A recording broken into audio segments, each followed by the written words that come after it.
Hello, everyone. I am Anne Kampf. Welcome, and thank you for joining for the first session of this year's series, The Human Side of High Performance. In this series, we explore what truly shapes performance from inside out, not as abstract ideas, but as lived human experiences. Today's conversation is titled The Inner Compass of High Performance. I invite you to share your reflections and questions, comments directly in the LinkedIn comment section. We see them in real time and respond as the conversation unfolds. All my LinkedIn live series are private, independent projects that I host in my personal capacity, created a space for learning, connection, and thoughtful exchange. Today, we are looking at something that sits underneath every project, every deadline, every leadership role: purpose and our inner compass. My guest today is Julius Niehus. Julius spent many years building and leading high intensity businesses, from creative ventures to large scale operations, including sustainability and mobility technology. He knows what it means to deliver results, carry responsibility, and move fast. And he also knows the moment many high performers reach, when they realize the performance alone isn't the whole story. Today, through Revelion Method, Julius works with leaders who want their success to feel meaningful, coherent, and aligned with who they actually are. His work is about reconnecting with an inner compass and learning to lead from presence rather than pressure. Julius, welcome. Hi, Anna. Thank you so much for this very nice introduction. You're welcome. Let's kick it off. Julius, in your own journey, what was the moment when you realized you were performing at high level, but not necessarily living at high level? Yes, that's a good question. So that was certainly between I want to say 2008 and 2022. In that period, I was building a company in Berlin, and together with my co-founders, I had raised around 7 million euros to build the city's first indoor wave pool or surf arena. That was in the middle of Berlin, and we basically built an artificial wave so that people could practice surfing all year round. Some people maybe know this from other places in Europe, such as Munich or Vienna. In Zurich, there's one. Now there's more and more popping up. But yeah, it was a mix out of a sports event and gastronomy concept, essentially. And yeah, I was very much driven by this mission, very inspired by it, and very devoted to the project. But honestly, I felt like a bird in a cage. I felt kind of stuck in Berlin because it's my Mhm. hometown and I didn't really resonate too much with the city. But also, and I think this was more important, I was not really able to design my days the way I wanted, and I couldn't work aligned with my energy. So when we were building this project, we were under a lot of pressure. We had raised the money, we had to get the job done, we were working against the time, and basically everything else was not important, right? So as it's normal when you start a business, or also when you're employed and you go through a high pressure, high intensity phase, that's normal. And I think that's part of the job that you have to accept. Correct. But it has to be like you have to get out of it eventually as well again, right? Because it's simply not sustainable to do anything, no Mm. matter what, for an extended period of time that drains your energy, right? And no job, no project, no relationship, no hobby you can do if it doesn't give you energy back eventually, because otherwise you burn out. And yeah, that's kind of what happened to me the hard way. And yeah, when this happens, and I think a lot of people all over the Western world resonate with that. If you burn out, you have to break up with whatever you're doing because you simply can't perform long term under such amount of pressure and so much energy drainage, essentially. Right. So You that was freeze. You freeze. yeah, Yeah. yes, exactly. And you just simply have to stop whatever you're doing, and you can't perform any longer. And yeah, and that in that moment, I knew I had to change something around. We will talk about what did you change in the minutes that come. But I have another question until then. Many technical leaders are excellent at execution. What are the subtle signs that someone is succeeding professionally but becoming disconnected personally from your Yeah. experience, from your work with other leaders? Yes. So I've experienced that myself, and then obviously now I've experienced that many times with clients of mine and people that I've worked with. One of the first symptoms people notice is the specific kind of tiredness.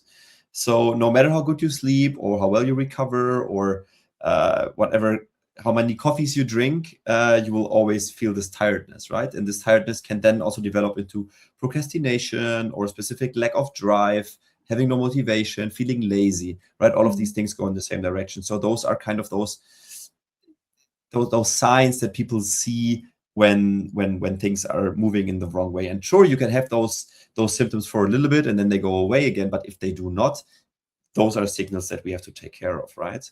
Um, Another one is detachment. So people in such situations start neglecting things that they usually like doing or were good at doing, right? Those can be hobbies, sports, spending time with friends or family. So a lot of people that feel these signs, they kind of retreat instead of actually going out and solving the problem. So they just sit on the couch and watch Netflix. They scroll their phones for too long, and these kind of situations all kind of come down to energy, because as soon as you have to pour all your energy into something that doesn't give you energy back one way or the other, you're stopping it, and this is essentially what's happening in the background.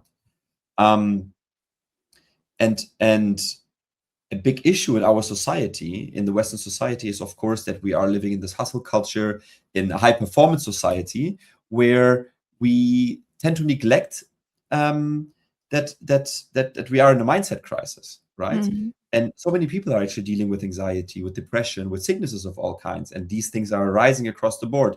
But instead of or then what people say is, okay, take these kind of medicines or change this around, but we don't actually look at the underlying issue that we have in our society, from a mindset perspective and also from a mental health and physical health perspective, and even further down, actual purpose and vocation, which leads to intrinsic drive. But I'm going to talk about this later. Yeah, and I think that everything was enhanced also during and after right after the pandemic, because we lost somehow um, this genuine human connection. Yeah. Mhm. um, all the online meetings, they came with pros and cons, as everything in our lives. Yeah.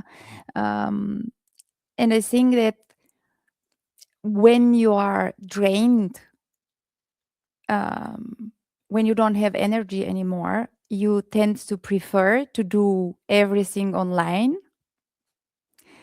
And this, yeah, it's not helping. Instead, going out and seeking connection, real connection, people tend to stay on the couch and, yeah, scroll social media or listen podcasts, which is not a bad thing. But if you are stuck with it, then yeah, it becomes a bad thing. When you Absolutely. look back at your period of intense performance, what part of your, let's say, humanity had to go quiet, to be silenced in order for you to keep going? Yeah, that in my specific case, that was, I would say, about relationships and my values as well. I, during that phase when I built that company, I built it together with some of my closest friends from back then. Mm. But the pressure of the project kind of alienated us and also separated us in many ways, because there was simply no more room for, like empathy, togetherness, for the fun, for friendship, because the project had become so stressful that our friendships were suffering, and a lot of seriousness was basically needed to make this whole project a reality. Um, and that took the fun and the kindness and the human aspect out of it, essentially, right? We just had to function. And that's also what I feel a lot of people in their day jobs are enduring, unfortunately, right? When that harmony is gone, you just have to function, you have to deliver. Um, but the consequences of that are very negative, especially down the line. So back then, I just had the feeling that I was neglecting my own values, I was neglecting my needs and my personal wants, and I was giving those up for the success of the project, essentially. Yeah. Do you think now, I mean, today, if you look back, could you have had avoided this? That's a good question. I think in our specific case, I mean, there's always ways to make things better. And in hindsight, it's easy to say we should have changed this or that around, right? But we were not only under a lot of time pressure, but also under a lot of financial pressure Mm. because we had raised a lot of money, but it was actually not enough to build what we wanted to build. And with most construction projects nowadays, it's always a bit more expensive than you think initially. So we were just under a lot of pressure to make it work. And in hindsight, yes, I think more money would have helped us. It would have solved money problems, but it would maybe taken the pressure out a little more to not lose the human touch of the whole thing. Maybe I think that's the only thing. What what internal question were you avoiding at that time? Yeah, I think that ties back into what I said earlier with my values and my morals. It was, is this project still what I thought it was, right? Is this company, is this job still what I hoped it would be? Is this the company culture that I actually wanted to build? Is this the product and the customer journey that I stand behind and that I want to build? Is this offer that I am marketing and that I'm bringing out into the world still in line with my values and morals? And to be honest, all of these answers were no. Mm. But I ignored it consciously and subconsciously, I would say, because my personal views in that moment didn't have a lot of space. Like we had to get it done, or we would have to deal, with private insolvency essentially if we didn't succeed, and we all wanted to avoid that at all costs. So if those are if this is the consequence of your actions, then you do whatever it takes, and that's what we all had to do. Right, a lot of pressure, a lot of pressure. If someone that's now in the audience recognizes this disconnect in themselves, what is the first step toward acknowledging it without judgment? What would you say it's the first thing that they have to do without judging them? Because we are our own judges. Before Yes. other judge us, we are our worst judges. The first step that people should do, and it's easier said than done, of course, is stepping back and recognizing the specific fear that kind of lays below, right? That's behind it all. And usually for whatever kind of decision that we are not taking, there is a fear behind it, right? For whatever it is.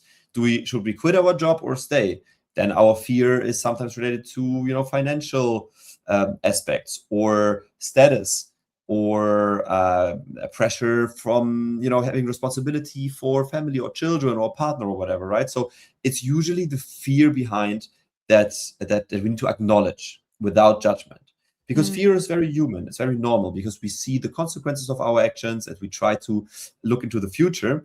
But it's always, with every decision that you're scared to take, ask yourself what's the real fear behind it without judgment, and then you can decode that, right? Either you do that by yourself or with professional help, and usually that starts with like a deep and honest reflection.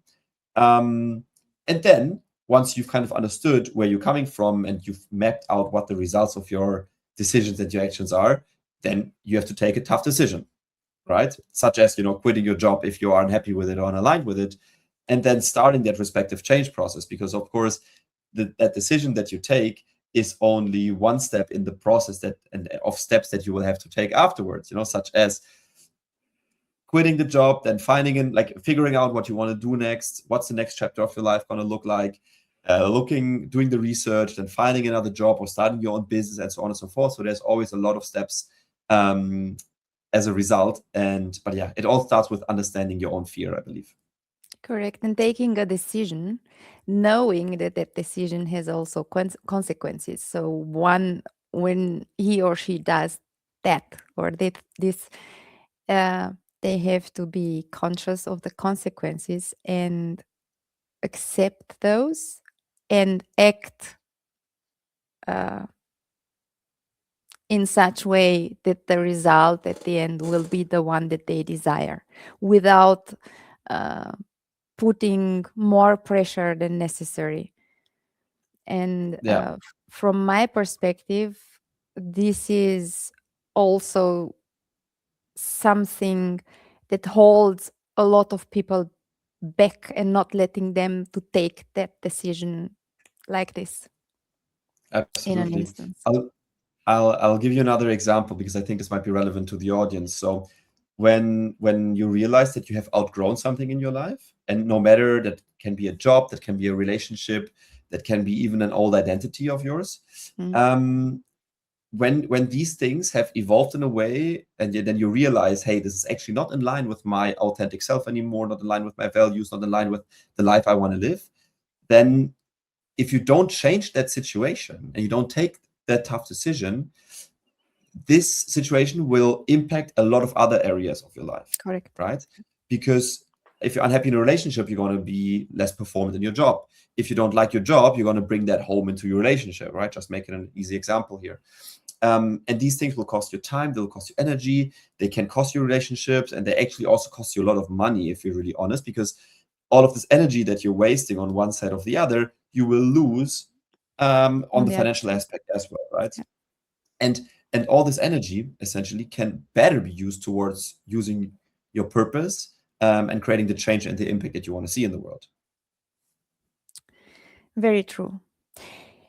The Revelion Method begins not with goals, but with something that you mentioned a few seconds ago, with truth telling about where you actually are. Why is that the hardest place to start? We mentioned it a bit, but for you, why was that the hardest place to start? It was the hardest place to start because you have to be very honest with yourself. You have to stop sabotaging yourself. You have to stop lying to yourself. You have to stop avoiding the big questions. Mm. And that's tough. Um, Hence why in my method, I start at an even easier level. I basically start getting to know people. And how do you get to know them? You ask them very simple questions first. What are your hobbies? What kind of relationships do you have? How important are those specific relationships? What did you enjoy doing in your previous job, or what is it that you not enjoy in your current job? Right. So very, very easy, simple questions, just to get people into a reflection process and get them talking, and me getting to know them better. Um, and and then as a next step, and this is one of the most important things that my clients learn very early on when they're working with me, is that they understand what part of their personality they have to accept, and what parts of their behaviors they can actually let go of in order to reach their goals. Okay, I'm going to make another example. Please. A common behavior that I see with many of like my high performing clients is that they if they don't perform or don't hustle or don't like work a lot, they feel that they won't be respected by their peers, Mm. right? And they feel like they're losing their status if they don't work very hard or produce something big, or start big businesses or succeed at their jobs or whatever, right? So this is basically an external pressure coming from the outside, and this is a learned behavior that our society, our parents, our culture, also social media portrays as normal. But if you're really honest, it's not. Um, it's actually holding us back to reach our potential, because what that does is that people set their goals and their wants and needs to something that is coming externally from them, is influenced to them externally, instead of looking inward and understanding properly, what is it that I want, what is it that makes me happy, what does success mean for me personally, right? So we have this big gap between, on the one hand, what of my behavior is learned, and what of my Okay. behavior is actually intrinsic, part of my DNA basically, Mm. and then what of my goals is being externally influenced, and what is actually coming from me and only myself, right? So those are the kind of questions and things that we want to identify in order to go deeper and understand what certain behavior we have to unlearn in order to reach our goals and to really come to our potential and perform at our best. Yeah, you mentioned success Yes. in your own story. What did you have to unlearn about success before you could hear your inner compass clearly again? Yes. That's a good question. So for me, initially, early in my career, and especially in my 20s, I think I defined success a lot around money, managing a lot of people, driving a fancy car, living in a nice apartment, retiring early. The standard, I would say, the standard dreams of a young entrepreneur. And the same when I was still in my corporate journey, I think those was mostly the same kind of things, right? But during the years of working for Red Bull, because I was working for Red Bull for many years before my entrepreneurial time, I was producing I was really I had my dream job basically back in the days. I was producing events, I was creating advertising videos, I was working with like very inspiring athletes from around the world, and at the very end, and I think this was then this realization process that I had, was that when I looked at what I was doing and the impact of my work that I was doing at the very end of the day, I was using my life energy to help a global corporation sell more caffeinated sugar water. Right? This was the final, basically my final impact if I thought it through. And there's much more to this, of course. And of course, I was also like in that phase of my life, I was kind of working within what I wanted to change in the world, because I was really wanting to inspire people to practice more sports, and do interesting stuff and reach their dreams. So Red Bull was also standing for that. But to prove my point, we have to look at really what is the end result of our actions, I think. And if those end results don't align with your values, there's something wrong, and there's going to be a mismatch basically between what you're doing and what you believe in, and that's a problem. Correct. There would be an energy tension. 100%, Yes. 100%. Yeah, you could call it an energy tension. Yeah. So Um, also, when maybe one more aspect to this, our definitions of success also very often come from us externally, right? So what society tells us, what our parents want from us, what our friends are doing, what the people do that we look up to, right? A lot of children today, when they are scrolling social media, they see or they create idols, and then this is what success looks like. But yeah, and please. we tend to compare us with others. And we tend, especially the younger generation, they want to be like the influencers on the social media. They want to be, I don't know, like a super millionaire, but they are not really thinking the entire process, and they are at a younger age, they do not have yet, my personal opinion, very structured and defined values. So if this is not really thought very good, this can lead them to a burnout in their young adult age. Absolutely. Absolutely. And that's why I believe it's so important that throughout different stages of our lives, we actually take those moments to reflect on why we do what we do, why we strive for what we want. And I mean, I'm not judging anyone and saying, you want to become rich, you want to become wealthy. That's fine. Nothing wrong with that at all. But I think it's just very important that that people reflect and then find out, does it really, is that like material possessions, do they really make you happy or not? Mm. And a lot of people only realize that after, right? So only when they become rich or when they can afford everything they always dreamed of, they realize this still doesn't make me happy. And this is the most, like, every millionaire basically, or every very person that becomes very rich tells you the same thing. After a certain amount of money, they didn't become happier, right? And this is essentially the reflection process that everybody has to answer for themselves. But as long as you don't do it, you'll be moved by external external forces basically. And I think this is if this is there's one thing that I want people to get out of this conversation is find out what you really want and ask yourself those uncomfortable questions. Right. And not just go with the flow in a not in the good way. Because this Exactly, that's the expression has autopilot. also two meanings. Yes.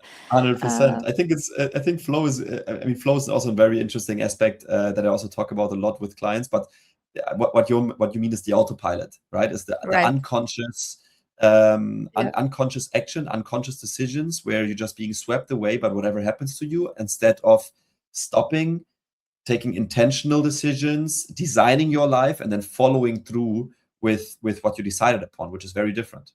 Yeah. But I think that in order to have the freedom to do this, uh, one has to have the how do I say the basic life conditions already in place. Absolutely. A job, something to eat, a house, or not necessarily because we talked about maybe you want to change the job, yeah, but one has to have the qualities, the knowledge to invest in something in such way that he or she can, uh, earn money from it, so that uh, he or she has a good lifestyle. Yeah, at least Absolutely. the basics, because we cannot start at the premises that if one is homeless, I'm exaggerating, it doesn't matter if that person, wants to change his life or her life if there's nothing to support. It's Well, basic harder. needs have to be met. Basic needs have Yeah. to be met 100%. Otherwise, like you can only work from overflow, right? So if your cup is empty, it's very difficult um, to start something new. 100%. You have to the basic needs have to be met, no doubt about that. But at the end of the day, we all have 24 hours a day. 8 hours we use for sleep. 8 hours people normally work, and then there's another 8 hours that you can use. And you can freely choose. Most people, at least, can freely choose what to do with these 8 hours, and whether you learn something new or acquire a new skill or ask yourself the hard questions and then take big decisions or read the right books, that's up to you. So, and I Mm, think if we're looking at that, a lot of people now, especially with the internet and with the tools that we have and with AI, there's never been an easier time than today to answer those questions, to start your own business, to create a side hustle, to improve your life one way or the other, to learn. And I think that's amazing, and I think we should capitalize on that. And this is also for anyone in the audience that is maybe a little younger and still on the search for where it's going. Just follow what excites you. Just follow what excites you. Learn, and use all this free information on the internet that is out there to find what you really want to do. And I think, yeah, again, never has been there more exciting times in human history than right now when it comes to this aspect, I believe. correct. Before I ask you the next question, I am addressing to the audience. If you have comments, questions, suggestions, please just write them in the LinkedIn comments section, and we are happy to answer. Julius, when someone says, because I've heard this on social media and different podcasts, I've heard this also in my friend circle, and also sometimes with from the people I work. If someone says, "I don't know what my purpose is," I'm kind of lost in translation. Yeah. Um, what is the question beneath that sentence? Yeah, that's a good follow-up question to what we just asked or talked about just now, because what I believe what's beneath that sentence is, who am I really, right? Who am I underneath the layers, the masks, the paradigms, and the conditioning, the external conditioning that has shaped me throughout my life, right? Because we all are a product of our environment. So who are we below all the layers, basically? This is the question. And that is a huge question to ask. It's a scary question because it basically requires us to, look at parts of ourselves that, maybe we have avoided, that we have turned away, that we don't like, or that we try to hide because we want to fit in, right? We have a Mm, human instinct of fitting in, of being part of the community. But if you have to put up a mask in order to be in a certain environment, that drains a lot of energy, right? That's why a lot of people also burn out, because they realize actually they're in the wrong job, they're in the wrong culture, they're in the wrong company, because they have to act as someone as they're not, and that takes so much energy, right? Right. So They are trying to fit in different environments. And exactly, they don't have the courage to being disliked. I think there's also a book with this title, The yes, Courage of Being Disliked. that's fear, right? That's Yeah. what we talked about earlier. This is the underlying fear that a lot of people have, that drives their behavior. Um, so to answer the question, what is my purpose? We have to start digging, right? We have to go through the first layer, the second layer, the third layer, like an onion. We have to peel, and we have to keep digging deeper and ask the right questions and give honest answers, basically, right? And then eventually you will get to the core of it. Which, doing it yourself, is very difficult, because you don't ask yourself the questions you're avoiding, right? It takes a lot of work, can be painful. And you are missing an honest mirror from the outside. That's why it's so Mhm. good to do it with someone else, this exercise. But underneath it all, the core of it, that's where your purpose is. That's the reason for being, or ikigai, or whatever you want to call it, right? Especially for this current phase of your life. Because what I believe in truly is that purpose, and especially if we're now talking more about the work aspect of purpose, which is vocation, right, Right. is something that's changing through different phases in our lives. And we can have multiple of those, right? Mm. We can have multiple of those in different phases for our work, but we can also have a purpose as a romantic partner, as a child, as a parent, as a manager, or as an employee, right? Different kinds of roles, depending on where we are in life. And and your purpose is different for these. But once you really understand, from talking about the work context now, what your vocation is for this specific time of your life, where everything comes together, right? You can be paid for it, the world needs it, you're good at it, and you love doing it, basically. Then a lot of things click for a lot of people, and all of a sudden they realize that the job that they've done for the last 10 years is definitely not going to be the one that they're going to be doing for the next 10 years. And usually people are much, much happier and much more fulfilled once they work within their purpose and their vocation. Right. I heard, I think a couple of days ago, something that stayed with me, that success is not coming when you are waiting for it. And I think It's that true. this relates this relates also with what we have and you have mentioned right now. Yeah, you have to find your vocation, but w- I mean it. Once you find it, and once you are doing the step towards fulfilling it, um, in small quantities, the success will build up. Yeah, and Absolutely. one will feel happy, and yeah, that I they have agree. reached their purpose. Absolutely.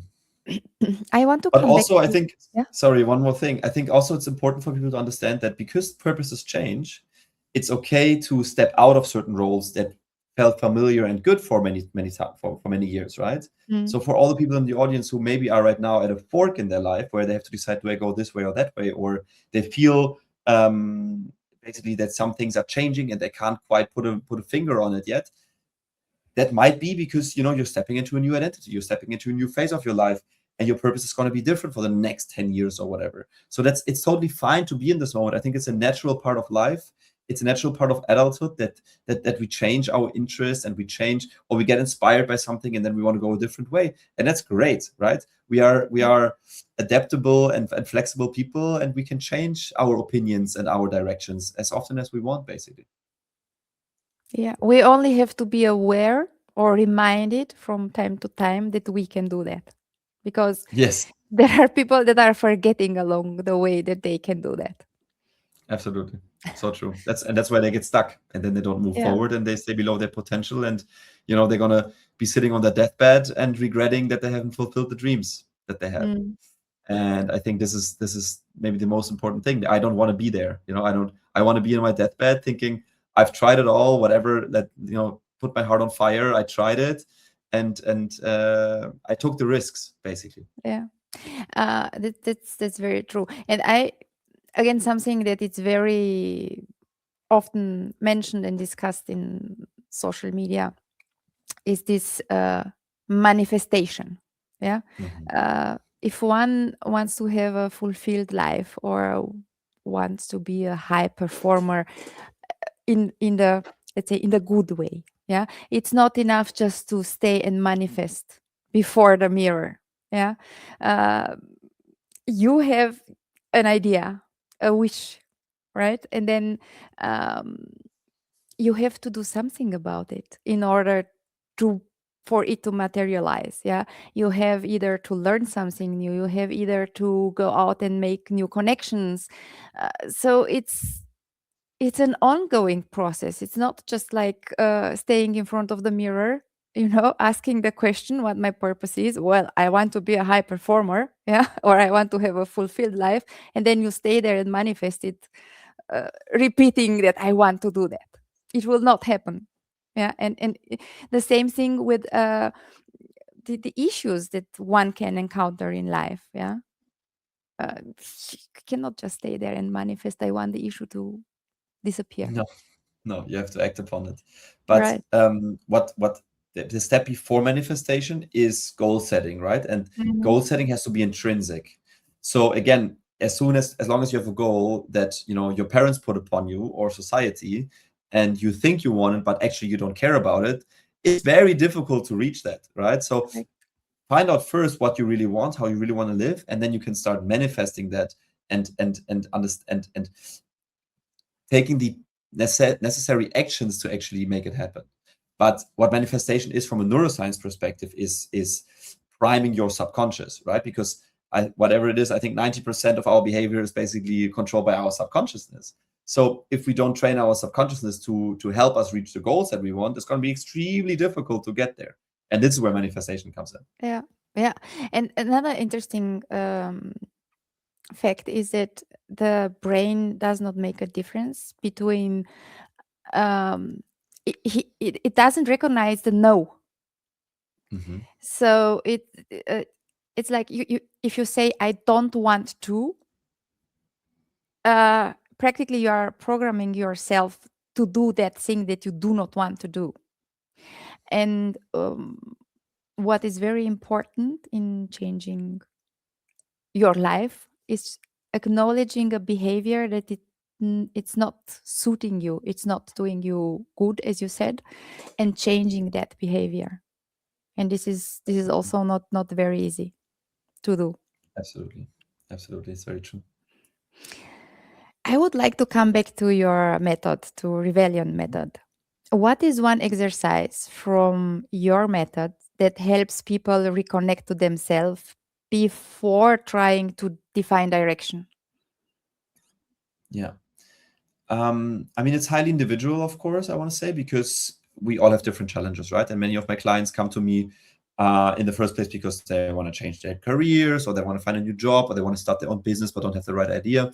But I also have clients who have big challenges with their relationships or don't know what they want to do when they retire, basically, right? So if I have to pinpoint one specific exercise that helps people across the board, I want to say it's the Big Five for Life from John Strelicky. Maybe you know the author John Strelicky, and the book that he has written with the same title, basically, and the idea behind that one. And this is something that people in the audience can do straight away after this talk if they want, because it's a very easy one. It's imagining that your life looks like a museum, and every year of your life represents one room in that museum, right? So I'm 35, so I've filled 35 rooms already. I have hopefully another 60 or so years to fill, rooms to fill in that museum. And the idea is to decide upon which of the art pieces in that museum will be the highlights of your life exhibition. Okay. So the ones that have a big red ribbon around them, and there are security guards standing around that art piece, the most important, the most amazing things that you want your life to represent, when other people can take a look at it, and when you can walk at the end of the life through your museum to circle back on all the amazing moments and achievements and results and things that you have achieved, basically. So which are the top five of that, basically? No matter if that is experiences or achievements or relationships or whatever it is. So figure out what are those five, and that's so powerful Because once you decide upon them and you realize, hey, actually, those are the 5 things that I really want to create in my life still, one way or the other, the way to get there becomes less foggy because you see the result in front of you, right? And once you keep these in the back of your mind and you are intrinsically motivated by them, your subconscious and your mind are going to find ways to realize those. And these things really hint at like a direction for various aspects of your life, right? For many people, one of these big 5 is family, for example, or building their dream house, or having a special experience. I don't know, climbing a big mountain, or sailing around the world, or creating an art collection, or whatever it is, right? So a lot of these things, funny enough, are basically the same throughout everyone that I'm working with. Of course, they're different, but they always have the same kind of basic needs and wants that we have as humans. And as clearer as you are about them, the easier it will be for you to get there. So this is definitely one of the direction defining exercises that a lot of people find very useful. Very interesting. Engineers value clarity and structure. What is one small operational decision you encourage leaders to change first when aligning with purpose? Good question. Yeah. I think once you have found your purpose, right? Once you've established what it is, or also you've established that purpose for your organization, for example, right? It's very important to look at the whole environment. And what you then have to do is ask, I would call it the magic question. The magic question is, does this environment, right? So these people, these systems, these habits actually bring you closer to your goals, or do they keep you away from reaching your goals? Right? And that goes for that works in the work in the work environment, that works in your private environment, right? And at the end of the day, if you're intrinsically motivated by your goals, you will realize. I'm going to make an easy example. I decided I want to run a marathon at the end of this year, but I'm actually smoking cigarettes on the weekend or whatever. Right? Very clear. This behavior, smoking cigarettes, is going to keep me away from reaching my goal of running a marathon towards the end of the year. Very, very simple. But this goes a long way, and you can basically take this example onto everything that's happening in your life. Because once you establish that, and you are ready to change, right? You basically take away or add whatever it needs to reach that goal.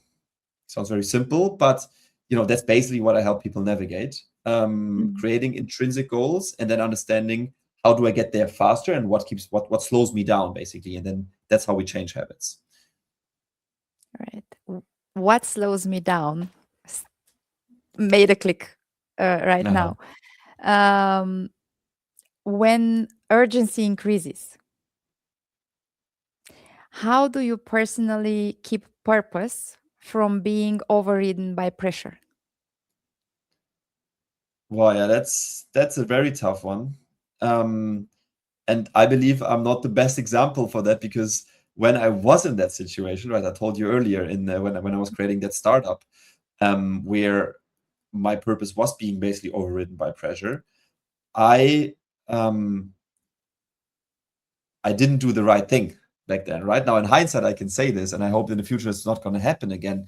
But at the end of the day, like if you stop being aligned with what's happening, you have to change it. And now I think, and I pride myself on that, is that I created a life with an environment, with a work environment, with my clients, with my friends, with my family, that I created an environment that I'm 100% aligned with, right? So it's almost impossible for me now that my purpose gets overridden, essentially, because I'm so intrinsically motivated by it. But when pressure comes along, and that happens regularly to me, what I try to do is always reconnect with my actual purpose, because I'm so convinced that the path that I'm on is the path that I want to keep walking on. I have so much faith, I have so much trust, I have so much conviction for this path that I'm walking on, that no matter what comes at me, no matter if it's pressure, ups and downs, roadblocks on the way, I will overcome them, right? And I have this faith. And and because I know my purpose, I know my values and my morals, I can stand by them and I can use them to overcome these challenges. And I think this is also an important topic for many people when they're being shaken around, right? You lose your job, or something happens in your family, or friends turn away from you, or whatever happens, or there's some emergency happening, a sickness, whatever, an accident. As long as you are in line with yourself and you understand how your mind works and where you want to go and what goals you have, you will overcome these challenges one way or the other. But what it takes is faith and trust in your own ability and confidence. And that's what you want to build, especially if you want to start your own business. Because I can tell you from my experience, and every single entrepreneur that I know says the same thing: it's a roller coaster, and it's gonna be difficult, 100%. So, better prepare for it and create a strong enough mind with a strong enough vision to sustain these difficulties in your life, essentially. Right. And with this, you kind of answered also to my next question, which was again related to your method, because you talked about leading from presence rather than pressure. So Mhm. my question would have been, what does that look like? And you kind of just answered it. Yeah, you have to turn back to yourself, to awareness, and have faith and proceed further. Uh, but what does that look like in a meeting or a decision moment? Yeah, that's also a very good question. So I think I would say, when I'm looking at my methodology, it's all about acting from abundance rather than from scarcity, right? And that's also easier said than done. But in a meeting or in a big decision moment, that means not acting from a place of fear, right? And again, that's why it's so important to understand what are my fears, what are my triggers, um, what are those moments that I behave in a certain way and then I regret it, and this happens over and over and over again, right? So those are the kind of behaviors that I actually want to change. Um, and fear is an important one in the human mind, because what I truly believe in is that freedom is the absence of fear. So if I'm Mm. truly free, and this is what I strive for in my life and also for my clients, um, I'm able to take decisions based on my values and my morals and my energy, right? So when I'm taking a big decision, let's say I want to quit my job or I want to start my own business and I'm scared of it, my method teaches people to basically thoroughly understand what they really want inside deeply, right? So what is their authentic being telling them to do? What is their intuition telling them? What is their logic brain saying?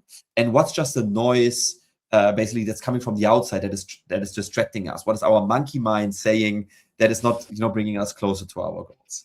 So instead of taking a decision such as quitting your job, because of financial anxiety, right? Because you are like, oh, I don't know if I can find a new job in short enough time, and my financial runway is only this long, or whatever. Um, or you're scared maybe to quit your job because you don't know what your parents will say or what your friends will think or how they will react. And because of course these kind of big decisions, such as quitting your job or starting your own business, that impacts your social status, that impacts your bank account, that impacts your lifestyle, and the whole situation that you find yourselves in. But once we can really understand and distinguish also, like, what's ours, so what's coming from the outside and influencing us, we can make decisions in a more authentic way that serve us in a much better way, I think. So at the very end of the day, it's always about being true to your authentic self. And if you fail with that, great, that's data that you can learn from and behave differently the next time this happens. But basically create these decisions from an awareness perspective and not based on fear or platonic wants and needs. Mm. So practically, it's a long-term game that requires resilience and renewal, I would say. Yes. Yes. um, if performance is the output and purpose is the compass, what helps someone maintain their center over weeks, months, and years? You mentioned faith, you mentioned awareness. Is there something else additionally? Yes, for sure. I would say in order to be there long enough for the long game, essentially, you need drive and urgency, right? The faith that you talked initially is an important one, but it's more the base conditions that you want to have established. I think afterwards you want drive, and drive is coming from motivation, of course, intrinsic motivation. But then you also need urgency to actually, use that drive and that momentum that you maybe create to then execute. So yeah, let me maybe explain this by going another level deeper. So purpose for your career specifically, I would say, is a mix between, I, I already said that before, like what you're good at, what you love doing, what the world needs, and what you can get paid for. Many people know this concept as ikigai, Mm-hmm. right? The Japanese concept. But performance, on the other hand, I would say is more the ability to, reliably turn intent and motivation into results. But of course, under like normal conditions, under real world conditions. And the easiest is external urgency and intrinsic drive. So external urgency can be many things, that can be the need for money, the need for change, the need for an impact, because you want to change something in your outer world, basically. And then drive comes from, like I said before, from authentic motivation. So why do you do what you do? Do you do these things for fun, for status, for relationship, for instinct? Um, and if you understand these drivers and these factors for yourself, you become unstoppable. But you have to also then create that urgency somehow, because even the best idea that's going to change the world entirely is useless if you don't act upon it. Correct. Correct. Um, for someone listening who knows something needs to change but fears disruption, what is a low risk, high honesty next step? Yes, I think disruption or change, right? And disruption is usually like more negative change, I would say, is difficult because change only works if you change. Mm. Right? Only change creates change, basically. That's something that I always say. And the bigger the pain is for the change, the bigger the step has to be to get rid of that pain, right? In a simple theoretical way. So a first good move, if someone in the audience is actually, is in front of a big change like that, is to have a conversation with someone neutral, not a friend, not an employer, not a parent or whatever, right? Also not your romantic partner, not a good person to talk to with these kind of things, but someone who honestly sees through your stories and asks you the right questions. Mm. Someone who's not diplomatic with you, someone who doesn't sugarcoat things, but someone who's actually giving you a very honest mirror. And what you then do with those answers is, of course, up to you. But this is, I want to say, how the process starts. Because, yeah, people that we are close with, they're always going to be too nice to us in those moments. So yes, an honest mirror is basically what you need in order to create or to like drive that change initially, I think. Right. We are coming very close to the end of our session.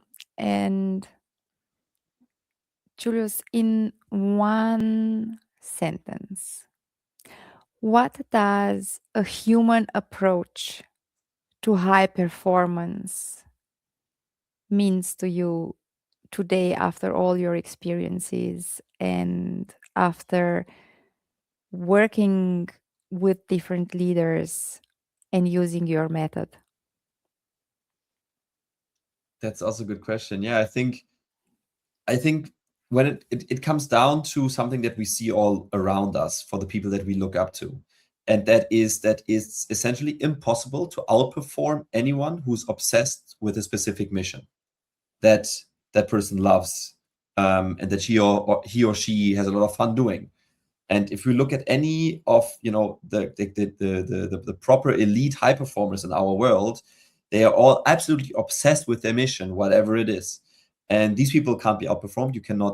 Will never be better than someone who loves what he or she is doing. So I believe that is actually possible for everyone, and I want that for everyone. But you have to want it hard enough and you have to take the necessary steps. And those steps can be painful because they require you to change your behavior, change your environment, change your job, change your habits, and so on and so forth. And that's very, very difficult, especially if you're doing it alone. And I think this is also the answer of why I've built the Revelion Method, is because this is the shortcut that I've built to help people with exactly that, is to find themselves, help them find a mission that is aligned with who they want to become, aligned with the life that they want to live, and that they are so obsessed that they're going to wake up on a Monday morning and think, hell yes, this is exactly what I want to do.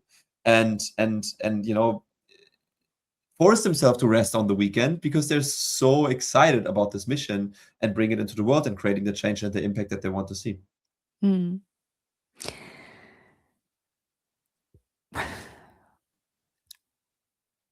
What would you say, or how would you say that we can create sustainable performance as a conclusion of our entire Yeah. discussion today? Yes. So what I truly believe, and this is one of the mantras that I look at every single day, that I have them in the corner of my laptop screen, basically, is your health creates your energy creates your focus, and your focus creates your results. Okay, so it all starts with your health, I believe, with your mental and your physical health. So every kind of input into the body, no matter if that's information, food, water, and so on and so forth, everything that you do with your body, right? Mental and physical health is where it starts, because that's what creates energy.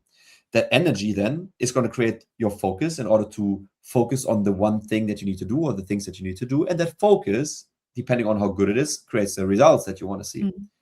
So yeah, if there's one thing that I can say, is like, figure out how your body and your mind function in the best way possible, right? We're talking about how high performance here. That starts with, getting enough sunlight, drinking enough water, eating whole foods, stopping with processed foods, stopping with substances that are bad for you, looking at what your specific body and your environment needs in order to thrive. And if you get that under control, then you're already ahead of most people, I believe.